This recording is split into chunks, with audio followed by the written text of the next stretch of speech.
né, um dos principais, se não o principal responsável pela exposição disso que o David está citando, que é o complexo industrial da censura. O que é o complexo industrial da censura? São essa quadrilha global que se juntou, inclusive, para ganhar muito dinheiro, e por isso essa questão industrial, para promover a censura no mundo inteiro. E aqui eu deixo os meus parabéns ao deputado federal Felipe Barros, que foi o principal responsável por essa ida do Mike Pence à Comissão de Relações Exteriores da Câmara dos Deputados. O deputado Felipe Barros é um dos melhores que nós temos, mais honesto. Parabéns ao deputado pela coragem. Não foi fácil ele enfrentar para poder fazer isso acontecer. E para comentar esse assunto, eu chamo aqui no programa o que vocês estavam com muita saudade, do nosso editor-chefe, João Gabriel. João, bem-vindo mais uma vez ao Paulo Figueiredo Show. Eu estou vendo aqui os dados públicos do portal da transparência do governo dos Estados Unidos que foram apresentados pelo Mike Pence.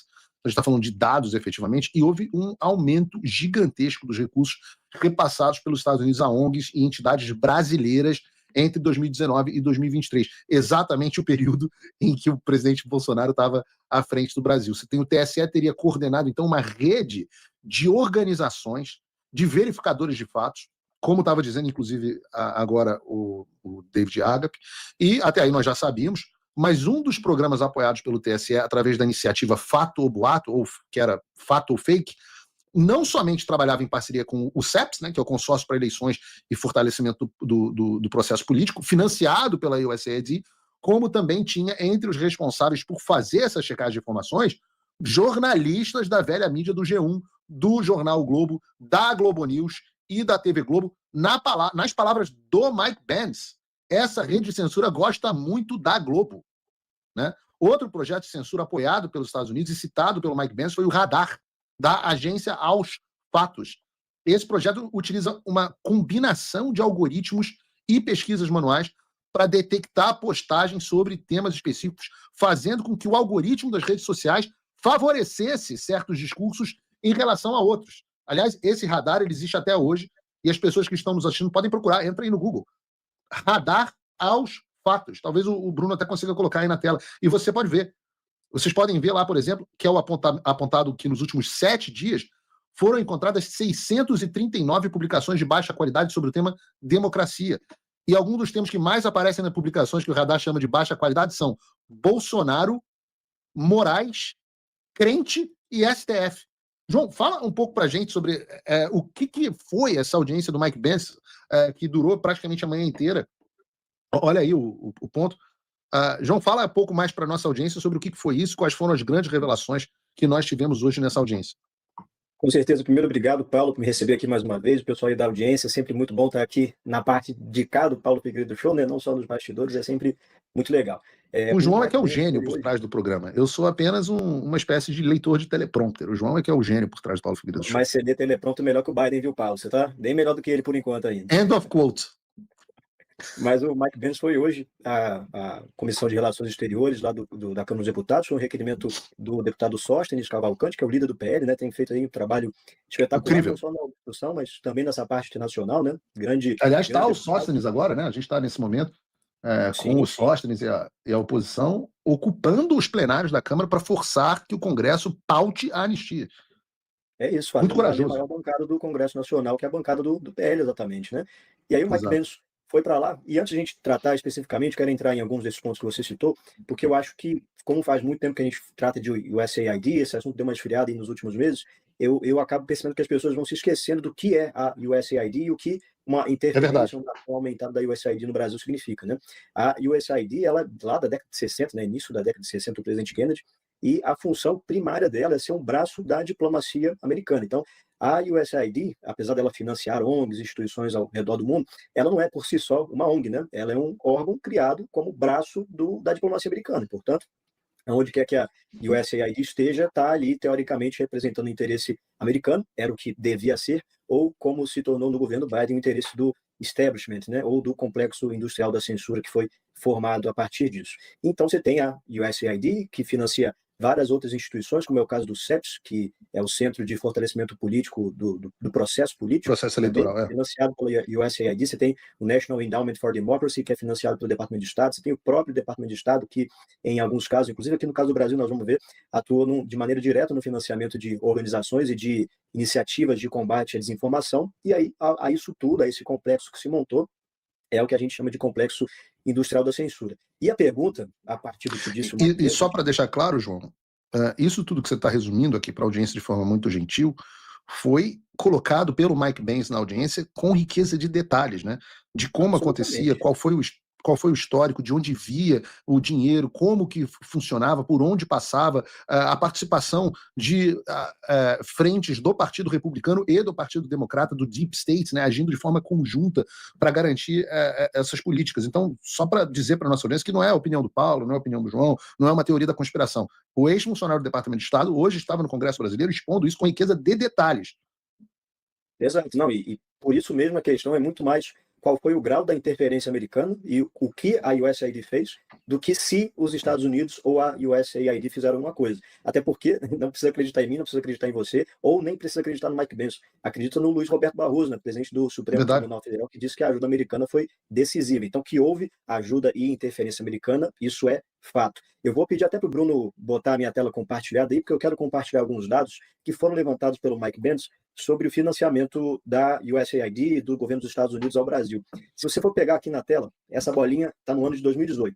No ano de 2018, os Estados Unidos destinaram ao Brasil 32 milhões de dólares, 32 milhões e 600, algo como... Ou seja, grosso modo... 170, 165 milhões de dólares, algo de reais, né? Algo assim. Uhum. Isso em 2018 e de todas as agências do governo americano. Olha o salto que dá para 2019, primeiro ano do governo Bolsonaro. Meu que Deus. era 32.600, vira 80 milhões de dólares. Então, mais do que duplica. Um aumento de 2,5%, 2,7% em um ano, em um único ano. 2,5, 2,7 vezes. Isso. Isso em apenas um ano. E se você pega aqui, a contribuição total foi 80 milhões de dólares. Da USAID, somente 36 milhões de dólares. E do Departamento de Estado, 22. Então, muito mais da metade de todo o auxílio que foi prestado ao Brasil foi prestado ou pelo Departamento de Estado, que é o órgão responsável pela condução da política externa americana, ou seja, o órgão que vai defender o interesse, sobretudo do presidente que foi eleito, né, como era o caso do governo Biden, e hoje faz o secretário Rubio, o interesse americano. E debaixo disso está a USAID, está o National Endowment for Democracy, várias outras instituições. Muito mais da metade. Deixa eu traduzir isso para a audiência, João. A gente está falando de dinheiro do governo dos Estados Unidos.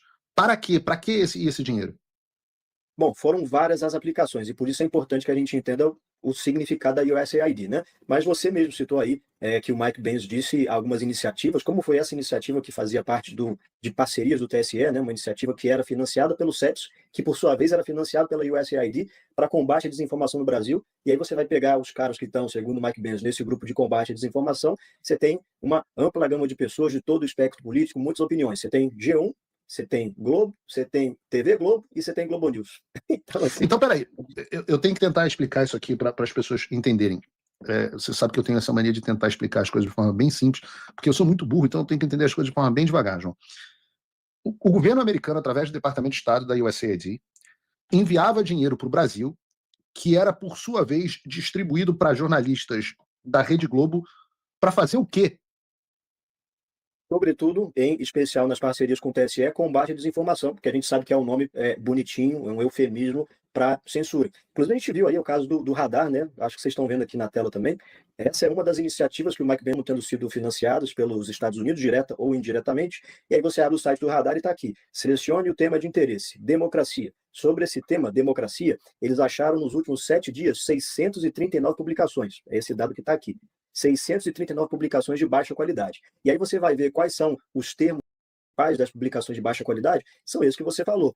Bolsonaro, Moraes, Crente News, Magnitsky, ou seja, e isso são programas que fazem com que os algoritmos das redes sociais privilegiem certos tipos de discursos ou de opiniões e descredibilizem, apliquem aí shadow ban ou um baixo engajamento para outros tipos de discurso, né? E o que a gente pode ver aqui a partir desse mapa de palavras é que Bolsonaro, Magnitsky, Lei Magnitsky, Moraes são assuntos que estão sendo colocados, por exemplo, como sendo de baixa qualidade, de acordo aqui com o radar aos fatos. Então, são assuntos que tendem a ter menor alcance, são assuntos que tendem a chegar em menos pessoas nas redes sociais e por aí vai. Então, o dinheiro do Então, o contribuinte americano, TSE, em muitas do ocasiões, Alexandre de foi usado Moraes, para iniciativas exatamente assim. o TSE do Alexandre de Moraes e do Barroso e etc., o TSE, fazia parcerias com jornalistas da Globo e com empresas como essas para produzir conteúdo de censura e produzir conteúdo de monitoramento de redes sociais. E quem pagou a conta para isso foi o pagador de imposto americano, foi o governo Biden, através do governo Biden, é isso mesmo? Inclusive, tem uma ampla lista do próprio TSE de parceiros deles, né, durante as eleições, tanto de 2022 quanto as posteriores de 2024, eleições municipais, onde você vê ali vários desses financiadores e vários tipos de colaboração que ocorreram entre o TSE e organizações americanas. O próprio Barroso participou de eventos, né, sobre combate à desinformação, fortalecimento do processo democrático, etc., que foram ali, tiveram entre seus participantes também pessoas deste tipo de agência. Então, de fato, a isso se dá o nome de complexo industrial da censura, é isso que o Mike Pence estava denunciando lá. Hoje E a é gente muito está falando claro de de que, quanto de fato, dinheiro, João? Volta lá para o gráfico do dinheiro. Ao longo de. esse Vamos gráfico lá. aqui, ó, Soma aí para nós estamos mim. falando em 2019, quanto? 2018, 32, 19, 80, Eu 20, quero entrar nisso. 88, 2019, 80 mil milhões. 80 milhões, 2020. 88 milhões em 2020, Ou seja, 2021, 166 milhões. 60 e 22, 57. 22, ano eleitoral. A gente está falando aqui de algo como 300 milhões de dólares dos Estados Unidos, em todas as suas agências, direcionados ao Brasil no ano eleitoral. Se você pega só da USAID, 300 no milhões ano de reais, você eleitoral, diz. isso. Só no Mas ano se eleitoral pegar os foram 4 30 milhões de anos, dólares da se, USAID. se pegar os 4 anos do governo Bolsonaro, quanto é que dá esse total de dinheiro? Ó, somando tudo, ó, tem 32 mais 80, Não, 2018 não era Bolsonaro ainda. 80, 168, mais 140 e pouco, 200 milhões de dólares, vamos botar assim, Não, aproximadamente. 300 milhões de dólares. 300 milhões de dólares, aproximadamente. Que dá 300 muito mais de 1 milhões bilhão de de dólares em reais. 4 anos, ou seja, grosso modo aí, 1 bi e 700 no valor de hoje de reais. Isso. E quando você Quem compara ganhou com a esse média dinheiro, aqui cara? do gráfico, dá para ver que foi algo muito fora do padrão, né? Isso não se repetiu em outros períodos históricos ou durante o mandato de outros presidentes. Aí o Trump assume, o valor despenca. Despenca porque o Trump desmantelou a USAID, sobretudo com o trabalho do Marco Rubio e do Elon Musk, e hoje essa ajuda é praticamente inexistente. Ainda existe, mas é feita de uma maneira muito diferente. A gente até trouxe em um dos nossos programas o secretário Rubio delineando como é que seriam essas mudanças de política, até da parte visual, né, que seria algo feito diretamente pelos Estados Unidos, ostentando ali a bandeira americana, trazendo tanto transparência para quem recebe, quanto o entendimento de que aquela ajuda financeira está vindo dos Estados Unidos, né? E é importante citar também desse dinheiro todo, esses 1 bilhão e poucos de reais que foram investidos no Brasil durante o governo Bolsonaro, nem todos foram para iniciativas de combate à desinformação ou coisa do tipo. Agora, o que se sabe, até pelo último relatório, que inclusive, creio eu, teve participação do David Agapin, né? Está lá na Civilization Works, Sim. de como essas organizações atuaram no Brasil, nós tivemos sim, de acordo com o relatório, milhões e milhões e milhões e milhões de reais para essas agências que acabaram sendo utilizados para combate à desinformação, para redes sociais, manipulação de algoritmo, o que pode, o que não pode, etc. Ou seja, é complexo industrial da censura porque essa gente encheu a burra de dinheiro, né? Jornalistas incompetentes do G1, da Globo, que deveriam estar morrendo de fome, catando lixo na rua, que é o nível de capacidade que eles têm. Eles já produzem lixo, então eles deveriam catar lixo na rua. Esses jornalistas estavam enriquecendo, defendendo a censura através de parcerias feitas com Alexandre de Moraes, pagas pelo contribuinte americano. Essa é a turma que fala de soberania hoje em dia. Essa é a turma que enche o peito para falar de soberania e criticar meu trabalho aqui nos Estados Unidos? Exato. Muitas dessas instituições eram parceiros do TSE e tiveram, sim, recursos recebidos da USAID, do NED, do Departamento de Estado. Inclusive, uma das coisas que o Mike Pence falou foi que até a Abrage recebeu dinheiro do Departamento de Estado, a Associação Brasileira de Jornalismo Investigativo.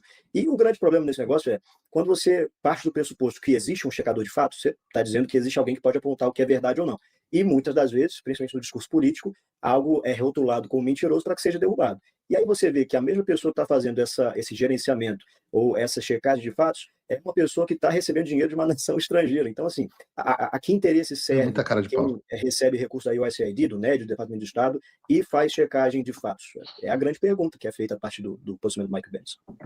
E isso nem entra o dinheiro dos bilionários como George Soros, como Pierre Romney, aqui, por exemplo, sustentam a agência pública que fez uma reportagem canalha a meu respeito, a própria, que eu vou responder, mas não no programa de hoje, a próprio Intercept, né, também financiado pelo Pierre Omidyar, pela fundação dele, e vários outros. Ou seja, a turma que defende a soberania era sustentada pelo dinheiro americano para promover a censura. Talvez não tivesse tanto amor assim, né? Talvez fosse uma coisa ideológica. Eu não consegui assistir todo o depoimento do Benz, vou assistir com detalhes, os trechos que eu comecei a assistir, inclusive mostravam um grande envolvimento do ministro Barroso, que agora está ameaçando arregar, né? Parece que o bolsonarismo derrotou o Barroso está ameaçando arregar e renunciar. Teve isso também, não teve na audiência do Benz, ou João? Eu também não consegui pegar o final da audiência por conta aqui do nosso programa, mas provavelmente sim, até porque, como eu disse, o Barroso, na condição de presidente do TSE, participou, e isso é público, está no site do TSE, já tratamos sobre isso algumas vezes, inclusive aqui no programa, participou sim de eventos sobre combate à desinformação, promovidos ou em parcerias com instituições financiadas direta ou indiretamente pelo governo dos Estados Unidos. Como você falou, tudo isso aqui está falando de recurso público, não entra recurso privado, que tem aí mais um caminhão de dinheiro sendo posto para essas iniciativas. Absolutamente incrível. João, obrigado. Você sabe que a gente já está com 1h36 de programa, mas eu tinha muita pauta hoje. Eu não queria aproveitar ao máximo possível essa questão do Ágape e do Eli, porque essa questão da Vaza Toga é muito importante. Mas eu ainda quero falar sobre a questão uma polêmica na internet sobre pausa nas sanções. Eduardo Bolsonaro e Paulo Figueiredo perdem pausa nas sanções. Eu quero abordar isso. Obrigado aqui, João. Eu que agradeço, Paulo. Obrigado a todo mundo aí da audiência.